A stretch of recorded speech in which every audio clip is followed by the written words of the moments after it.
Alrighty then. Hello, everybody. Hi Wel- guys. Welcome to episode 8.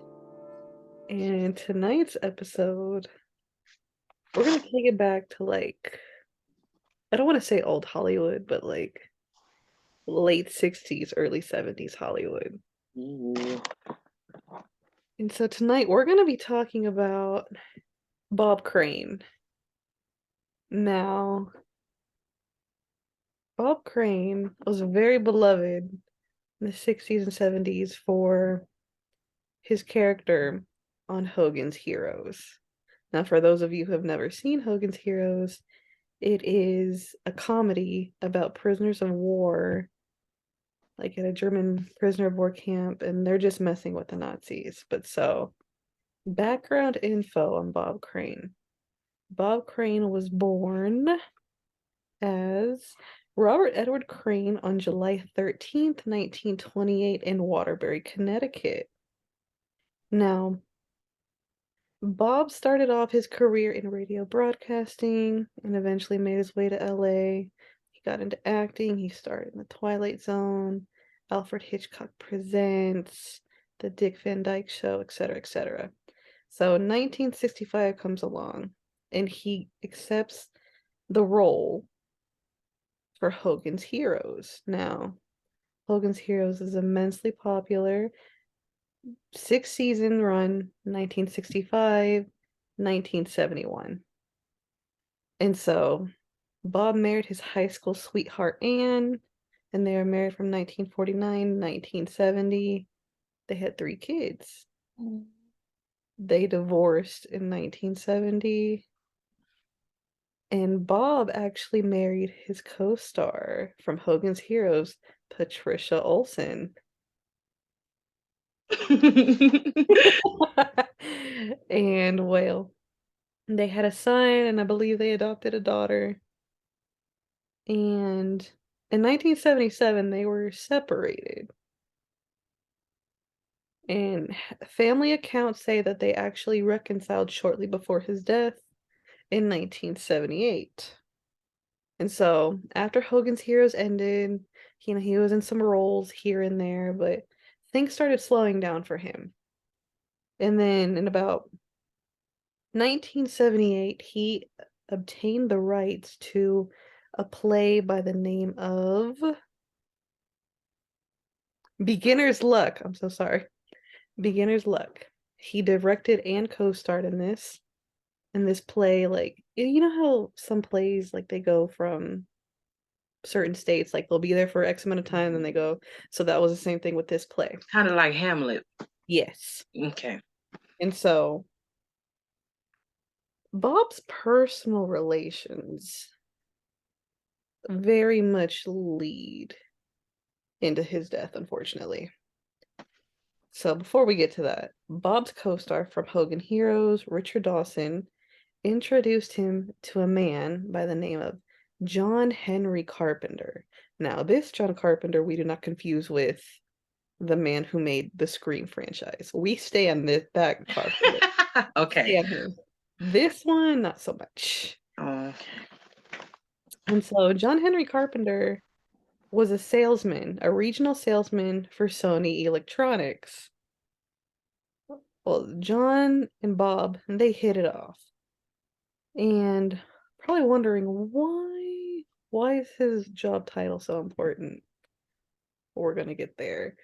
Let's and so Bob and John hit it off so much that, well, see, the thing about Bob is Bob liked to record his intimate relations with women. Oh my. And this is where Mr. Carpenter comes into play. In some of these videos, Mr. Carpenter was also in them as a menage a trois.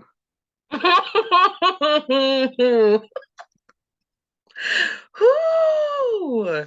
This gets scandalous so I'm gonna fast. turn my fan back on for this one. Okay. Now, these recordings with these women, this became such an important part of their friendship, per se, that Mr. Carpenter, he would align his business trips up, like for like to match Bob's theater schedule. So like wherever Mr. Carpenter was, like in California or whatever. Let me backtrack real quick. Okay. So in 1978, at this point in time, Beginner's Luck had made it to Scottsdale, Arizona. Okay. Okay, so, Bob would come in, they do their thing. I mean, John would come in and they do their thing. And so, they recorded their interactions with women. There was Polaroids of these undressed women. And all of this came out after Bob's death. See, the thing is, Bob was pretty much a sex addict. Oh no. Yes. It's very much, from what I've read, it led to the breakdown of both of his marriages, unfortunately. Now, June of 1978, Bob is living at the Winfield Place Apartments there at Scottsdale, Arizona, during the duration of Beginner's Luck. And so, the afternoon of June 29th, 1978, Bob had failed to show up to a meeting regarding the play. So one of his co-stars, a woman by the name of Victoria Ann Barry, she shows up to his apartment. She finds Bob dead. Bob had been bludgeoned to death in his sleep, and he had an electrical cord wrapped around his neck. And so, very quickly, this investigation goes south. In 1978, the Scottsdale Police Department did not have a homicide department, the division. What? Assumingly, maybe they were too small at the time. I'm not entirely sure of as to why, but they did not have that at that time. We'll circle back to that when it's my turn to talk. And well, the crime scene concluded there was no forced entry, and there was nothing of value missing. Nothing of value, but the one thing that was missing, there was an album, Polaroids of all these nude women. That wasn't in there. That was gone. And so very quickly, they stumble upon John Henry Carpenter because there at that apartment was a very large, I won't say very large, but a collection of videotapes of those sexual encounters. John, So how you gonna take the photo albums and leave the videos? I don't even know if it's him, but it's just like, y'all. Okay, keep going. and so the weapon that they believe, was the item that killed Bob. They think it was a camera tripod. However, there was no camera tripod found. And what was John's occupation? No. Big side eye. Bombastic side eye. Criminal offense. This is a serious criminal offense here. No shade to Bob. I'm No, sorry. no shade. Well, so, no forced entry, nothing missing of value. Investigators, they hit up, they go and find John. So John had a rental car. The cops impounded it. In a further investigation, they found blood smears in the vehicle that matched Bob's blood type. However, DNA testing was not available in 1978. And because of this, prosecutors denied to press charges against Mr. Carpenter. Fast forward 12 years. No break in the case, nothing. We're in 1990. Hey. Prosecutors reopened this case. And unfortunately, the blood samples that were found in John's car were inconclusive. Mm. They had saved it all this time, but it was inconclusive. However, there was photographic evidence of the car's interior where they believed showed a piece of brain tissue. Oh my. John Henry Carpenter is arrested in June of 1992. Oh, John. And it wasn't for 2 years later where trial actually began. So we're 16 years later after the death of Bob Crane. Well, Bob's son Robert stated Bob wanted to cut ties with John Henry. He's just hanging on. I don't want to be friends with this person. He's just latching on to me. We're good. I don't want this type of thing. Mhm. However, prosecutors argued that the night before Bob's death, Bob and John, they were having dinner together. They're two peas in a pod. And they were even photographed out together. Prosecution even argued to the fact that there was so many women ranging from these videos, that one of them could have killed Bob, one of their husbands, one of their boyfriends. They easily could have done this. And unfortunately, due to this fact, John Henry Carpenter was acquitted on the murder of Bob Crane. That's And, disappointing. and John Henry maintained his innocence for the rest of his life up until his death in 1998.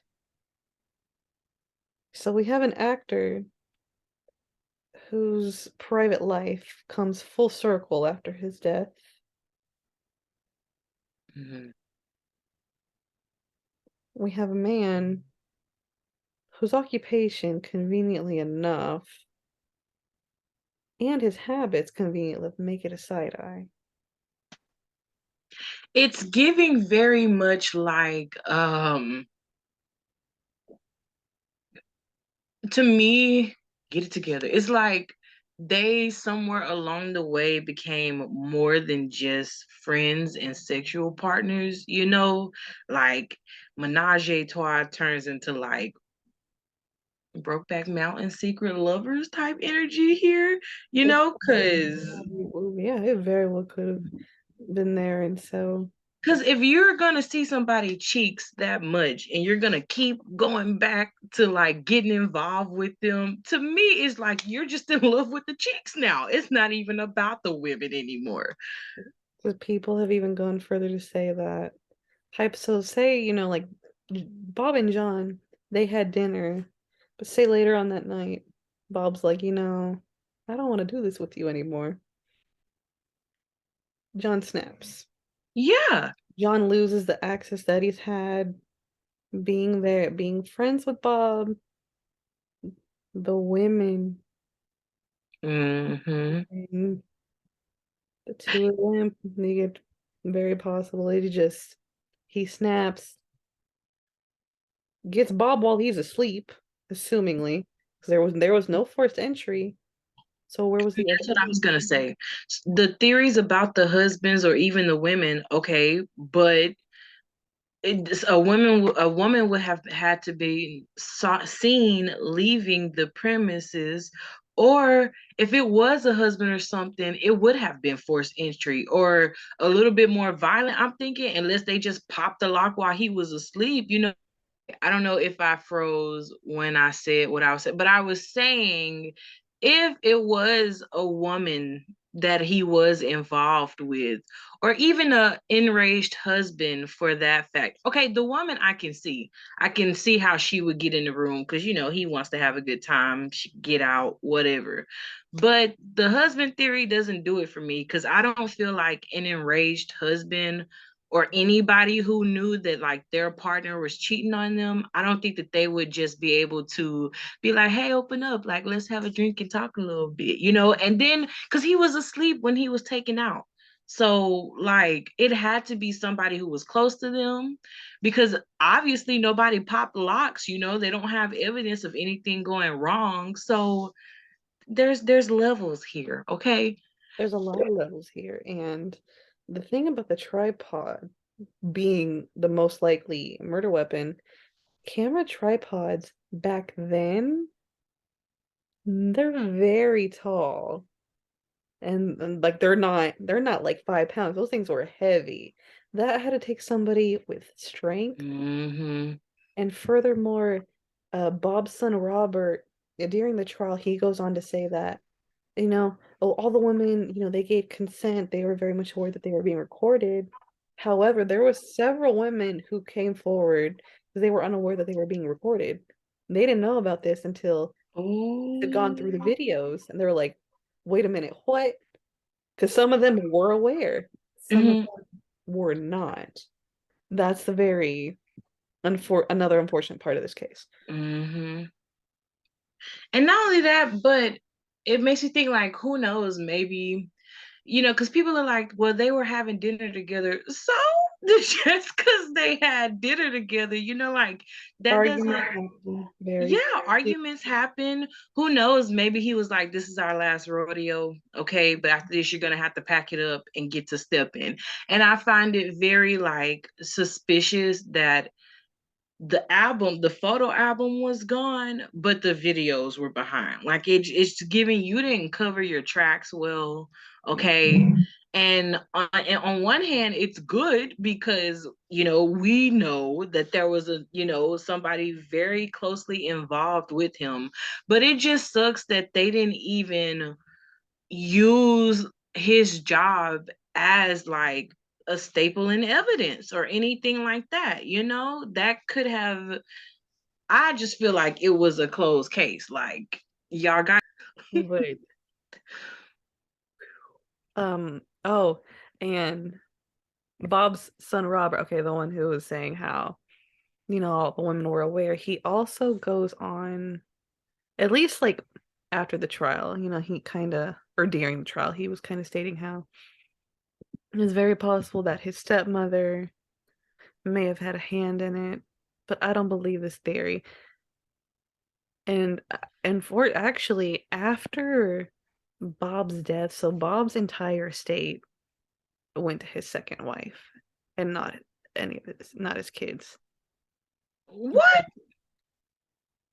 This is what I read. I don't, I know. I just. unfortunately, but I would say just based off the details and a lot of its scandalous nature, I would very much say that John Henry Carpenter is the main suspect. Mhm. I was gonna ask, was John, because I know it says that they were like they became, like really close friends. So was he ever around his family? Like, or cast members, like were they it kind of like an inseparable thing or I know that they originally met via Richard Dawson, Bob's co-star from Hogan's Heroes. However, I do not know what other role, how as far as John Henry being outside of that other co-star, I do not know. Or the okay, I'm not entirely sure.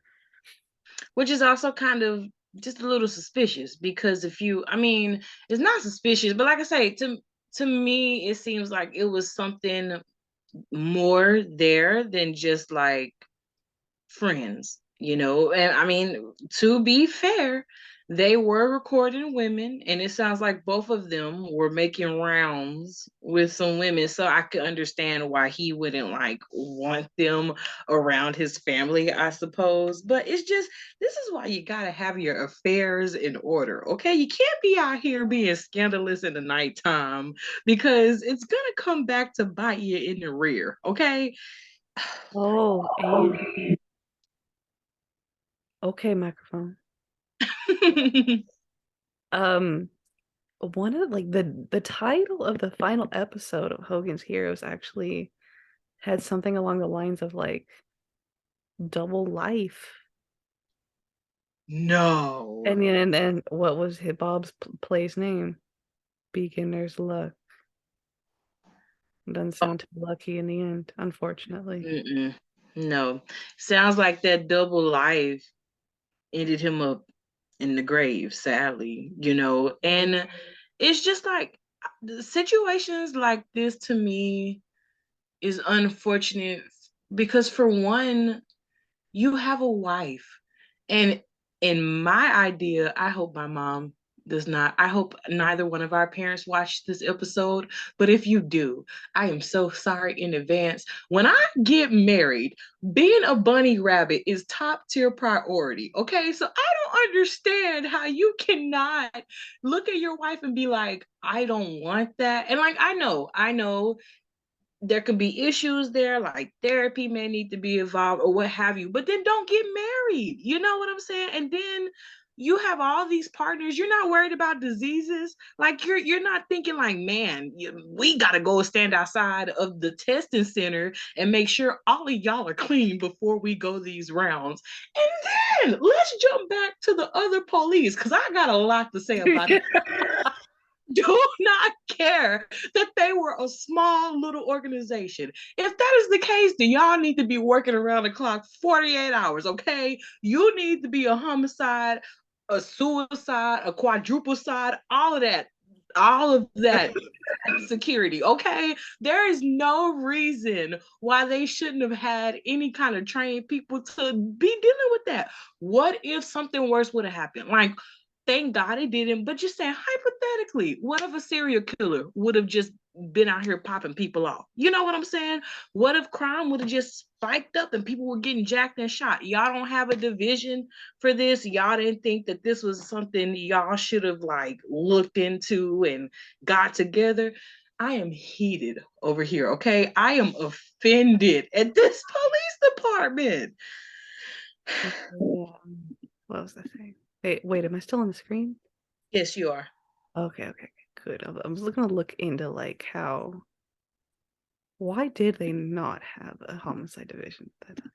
That is Oh, but, shady.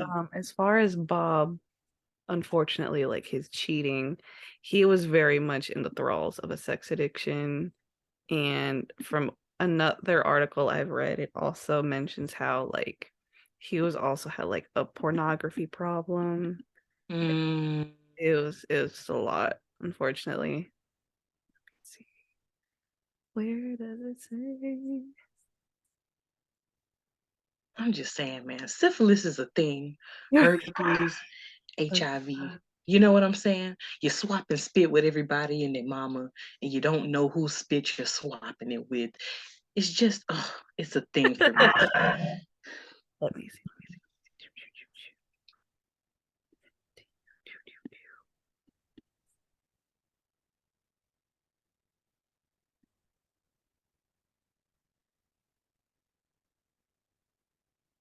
It does not. It does actually. Yeah, it does not say as far as why they had no homicide division, but I would honestly just chum that up to the fact that maybe Scottsdale at that time was more or less a very small community where murder was just not happening. Assumingly, I don't have those facts. Yeah.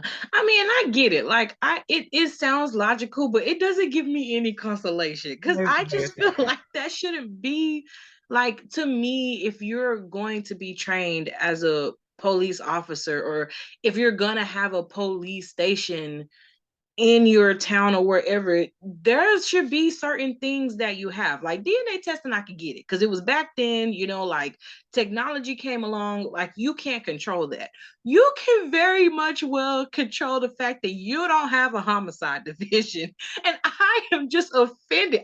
It's not even me. The case ain't even about me, but I am pressed at the fact that they were just like, we don't need it. I think this is And actually. then I wanted to ask you, John, did he have like a wife or a family? I believe he did. I want to say he was married twice. Let me see. Was he married at the time?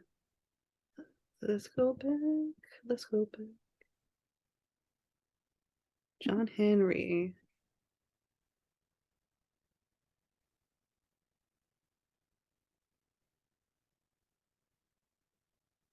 I guess he said Sony wasn't paying him enough. Like, we gotta go make some. So yes, he was married twice. Dang, so both of them was married twice? He had had a child from his first marriage who was adopted, and in total, he had three grandchildren from his first marriage, and then a total of six great grandchildren at the Oh, time of baby. his death. That's wild. So they both were married repeatedly. It's kind of sad to say, but like they to me I feel like they were a little bit too much alike, and that could possibly be why the lines got blurred so bad too, because you meet this person and you find out like, dang, you like what I like, like, and then y'all get comfortable with each other, and at first it's like, okay, we're just gonna play around with this and have a little fun, but I stick by it. I am always convinced that whenever you get involved intimately with somebody, there people can say like nobody's gonna catch feelings, but there's always one person who is gonna catch feelings. And in this case, it's even worse because it was a famous person. Like, he had access to everything that could have changed John's life, like he was his golden egg. And I feel like, if anything, that gives him more motive, because I just watched this show called All American like an hour ago. And this super fan, she was stalking this one girl, long story short, and she got kicked off her blog site. She went and stabbed homegirl and left her for dead. And now that I hear this case, I'm like, so this really does happen. Like, this is a thing. The That's threat of wild. losing access to everything he had been, having via Bob, and then Bob's like, bye. Yeah, Bob's like, I don't want this. I got a wife and a child. And John's like, no, you don't understand. We're going down the mountain together. I got to let that reference go. But it is really, honestly, rest in peace, Bob. I don't like cases like this, because it's like, he could have been helped, like he could have made a great turnaround for his life. Like, so much goodness could have come out of this, and he had a choice stripped from him about, his life, his future. And I think the only small positive thing that I could take away from here is he was asleep. At least he was asleep. But even then, that's like, but was he really asleep? You know what I'm saying? Like, this man. It's very unfortunate because, I mean, this case, Bob had five children, and this happening, they became very much aware of what he was doing, and that's a lot for like anybody, no matter how old their child Mhm. is, to take on. Yes, because I will not shout this man's business out, but I'm gonna say, somebody told me something about what my dad had did, and I had to confront him about that. And because Jasper, where I'm from, is such a small town that everybody kind of knew each other's business, and like, he confirmed it, but it was one of those things where like my parent should have been the one to tell me instead of the streets. And so I can relate to like hearing news like that. It is not good. But then to think about like your dad with all these women, and then the ones that didn't even know, he was recording them, it's like they have so many questions that will never be answered now, because his life is taken, like, all that hurt and like pain, they have to deal with that, and that's just not fair to them, like, it's just not fair any way you spin it. It's really sad, and I really hate that they don't have I hate that it went unsolved like this, because it's like, this is Brighton Day. This is a picture painted for y'all, and it just seems like y'all just, one, did not care, or two, just did not care enough to see justice for this man, and that's what upsets me the most, because he did deserve justice regardless of what he did in his private time. Nobody's life deserves to be just stripped like that, and for the family's sake to not have closure, that's just like layers of layers of layers of scandal and hurt. I agree. But it was this scandalous case has blown my mind wide open, like, pow. So thank you for the scandal, because the tea was piping hot. Okay. And I felt like Kermit in the corner. I loved everything about the I always feel bad when I say I loved everything about this case because I don't know. You know what I'm saying? I loved how you presented it to us, the information about it, the shock value. That's what took me out. Because, like I said, I knew of Hogan's Heroes. My dad, he loves Me TV. That's his station. He loves the old timey shows. So I've knew. Heroes last night. I'm just like, oh Bob, oh Bob. Well, rest in peace, Bob. Rest in peace, John, too, because he ended up passing as well. And though you do look like a guilty suspect, you still deserve a rest in peace. And I hope that, like, in the afterlife, y'all are not throwing blows. But if he did get him, I hope that he was like, Jesus, let me just have 5 minutes of his time. Like just five. But who? Thank you so much, Sugar Cookie, for sharing this case with all of us. Thank you. Anybody watching this? What are your thoughts? Do you think John Henry was the man? Please And agree with us.